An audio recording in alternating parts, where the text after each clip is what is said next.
ரீசெண்டா ஓப்போல cheapest TWS அப்படின்னு இந்த Oppo Enco பட்ஸ் வந்து லான்ச் பண்ணிருக்காங்க. இதான் ப்ராடக்ட் வர பாக்ஸ். டைரக்டா அன்பாக்சிங் போயிடலாம்.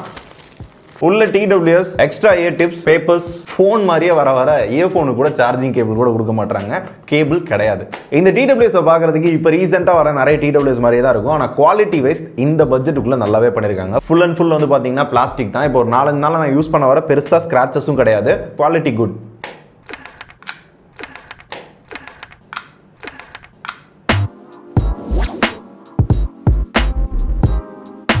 ஃபிட்டிங் நல்லா இருக்குப்பா. ஆனால் என்ன காதில் லைட்டாக பஞ்சு வச்சு அடைச்ச மாதிரி இருக்கு. கொஞ்சம் காது அடைச்ச மாதிரி ஒரு ஃபீல் இருக்கு. But perfect fitting. ஸோ ஏஃபோனோட வெயிட்டுமே பார்த்தீங்க அப்படின்னா கிட்டத்தட்ட ஒரு 4.5 கிராம் தான். அதனால பெருசாக வெயிட்டாக இருக்க மாதிரிலாம் தெரியல. குவாலிட்டியும் குட், நல்லாவே பண்ணியிருக்காங்க. கனெக்டிவிட்டிக்கு ப்ளூடூத் 5.2 கொடுத்துருக்காங்க. இந்த பட்ஜெட்டில் எல்லாருமே 5.1, 5.0 தான் கொடுக்குறாங்க. இந்த ப்ரைஸில் 5.2 அப்படின்றது குட். ரேஞ்சுமே பார்த்தீங்க அப்படின்னா நல்லாவே இருக்கு. அந்த கனெக்ஷன் கட் ஆகுறது அந்த மாதிரி பஞ்சாயத்துலாம் கிடையாது. ஸோ கனெக்ஷன் எப்பயும் போல ஈஸி தான். ப்ளூடூத்தில் ஈஸியாக கனெக்ட் பண்ணிக்கலாம்.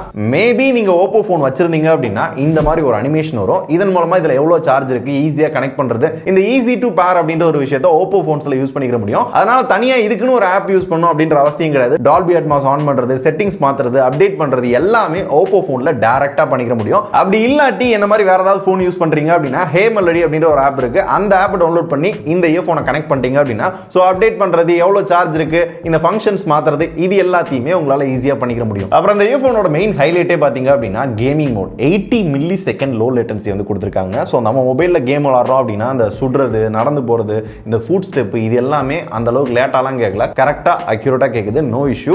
சோ அந்த வகையில பர்ஃபெக்ட்டா கொடுத்திருந்தாங்க. டிவில கனெக்ட் பண்றப்பயும் அந்த லோ லேட்டன்சி அந்த மாதிரிலாம் எதுவுமே பெருசா ஃபீல் ஆகல. சோ பர்ஃபெக்ட்டா இருந்துச்சு. ஆடியோ டிலே அப்படின்ற ஒரு விஷயம் பாத்தீங்க அப்படின்னா பெருசா கிடையாது. இது ஆன் பண்றதுக்கு பாத்தீங்க அப்படின்னா ட்ரிபிள் டேப் பண்றப்ப ஈஸியா வந்து ஆன் பண்ணிக்க முடியும். இதை தவிர வேற என்ன கெஸ்டஸ் இருக்கு அப்படின்னு பார்த்தோம் அப்படின்னா யூசுவலா TWS அப்படின்னு வந்துட்டாலே பாத்தீங்க அப்படின்னா அந்த வால்யூம் கண்ட்ரோல் நிறைய போன்ல கொடுக்க மாட்டாங்க. ஆனா இங்க வால்யூம் கண்ட்ரோல் இருக்கு. So right side long press பண்ணோம் அப்படின்னா வால்யூம் இன்க்ரீஸ் ஆகும். லெஃப்ட் சைடு லாங் பிரஸ் பண்ணோம் அப்படின்னா வால்யூம் வந்து டிக்ரீஸ் ஆகும். இந்த மாதிரி வால்யூம் கண்ட்ரோல் இந்த TWS ல வந்தது எனக்கு ஒரு அட்வான்டேஜா இருந்தது. ஆனா இதுல ஒரு சின்ன பஞ்சாயத்து என்ன அப்படின்னா இந்த TWS நான் போட்டுக்கினேன் படுத்துக்கிட்டு தான் படம் பார்க்கறேன் அப்படின்ற பட்சத்துல நான் திரும்புறேன் அப்படின்னா தலானி இதுல லாங்கா பிரஸ் பண்ணி வால்யூம் வந்து டவுன் ஆகுது, அப் ஆகுது. இந்த மாதிரி ஒரு சின்ன இஷ்யூ பாத்தீங்க அப்படின்னா நான் பார்த்தேன். ஸோ இது வந்து இந்த மாதிரி கண்ட்ரோல் கொடுத்தது நல்லா இருக்கு. ஆனால் இந்த மாதிரி ஒரு சின்ன சின்ன பஞ்சாயத்து பார்த்தீங்க அப்படின்னா நடக்குது. ஸோ ஸ்ட்ரைட்டாக உட்காந்து கரெக்டாக பார்க்கணும். இதை தவிர சிங்கிள் டேப் பண்ணோம் அப்படின்னா வீடியோ பிளே பாஸ் பண்ணுறது, கால் அட்டன் பண்ணுறது, கட் பண்ணுறதெல்லாம் பண்ணிக்க முடியும். அப்புறம் சவுண்ட் குவாலிட்டி பார்த்தீங்க அப்படின்னா சத்தியமாக சொல்கிறேன், என் கையில் இந்த இயர்ஃபோன் வந்தோடனே மொக்கையாக தான் இருக்கும் அப்படின்னு நினச்சேன். ஏன்னா 8mm டிரைவர் தான் யூஸ் பண்ணியிருக்காங்க, ஓகேவா இருக்கும் அப்படின்னு நினச்சேன். ஆனால் ரொம்ப மோசமாகவும் இல்லை, ரொம்ப சூப்பராகவும் இல்லை. பேலன்ஸான ஒரு சவுண்ட் வந்து கிடைச்சது. பேஸ் அதிகமாக, மிட் கம்மியாக அந்த மாதிரிலாம் இல்லை. எல்லாமே பார்த்தீங்க அப்படின்னா ஒரு டீசன்ட் சவுண்ட் குவாலிட்டியாக இருந்துச்சு. எல்லாத்தையும் பேலன்ஸாக ட்யூன் பண்ணியிருந்தாங்க. சவுண்ட் குவாலிட்டி இந்த பட்ஜெட்டில் உண்மையிலே ஓரளவு நல்லா இருக்கு அப்படின்ற மாதிரி தான் எனக்கு தோணுச்சு. அண்ட் இதை லேப்டாப், மொபைல், டிவி இந்த மாதிரி மல்டிபிள் டிவைஸ்லாம் நான் யூஸ் பண்ணேன். எந்த டிவைஸ்லையும் எதுவும் பிரச்சனை அப்படின்ற மாதிரிலாம் எனக்கு எதுவும் ஃபீல் ஆகல.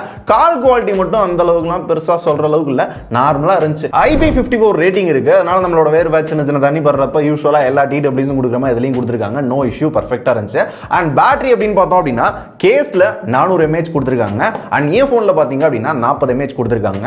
6 மணி நேரம் பேட்டரி வரும் அப்படின்னாங்க. நான் ஒரு வெப் சீரிஸ் பார்த்தேன். ஒரு 3 to 3 எபிசோட் பார்க்க முடிஞ்சு. ஒவ்வொரு எபிசோடும் பாத்தீங்க அப்படின்னா ஒரு 1.5 மணி நேரம் அந்த ரேஞ்சில் இருந்தது. ஸோ ஓவராலா பாத்தீங்க அப்படின்னா ஒரு 4 மணி நேரம் 4.5 மணி நேரம் பாத்தீங்க அப்படின்னா பேட்டரி லைஃப் இருந்தது.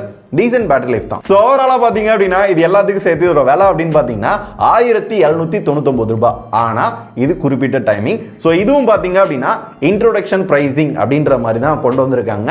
அந்த டேட் என்ன அப்படின்றத நான் மென்ஷன் பண்றேன். இந்த தேதிகளில் மட்டும் உங்களால 1800 ரூபாய்க்கு இந்த இயர்ஃபோனை வாங்கிக்கலாம். மிச்ச தேதிகளில் இதோட ஒரிஜினல் பிரைஸ் பாத்தீங்க அப்படின்னா 2000 ரூபாய்க்கு 1 ரூபாய் கம்மி, 1999 ரூபாய். ஸோ இதை பத்தி வேற ஏதாவது டவுட் இருக்கு அப்படின்னா கேளுங்க. 2000 ரூபாய்க்குள்ள கண்டிப்பா இது ஒரு நல்ல TWS இருக்கும் நம்புறேன். நீங்களும் யாராவது இந்த TWS வாங்கியிருந்தீங்க அப்படின்னா உங்களோட ஃபீட்பேக் என்ன அப்படின்றத கமெண்ட்ஸ்ல சொல்லுங்க.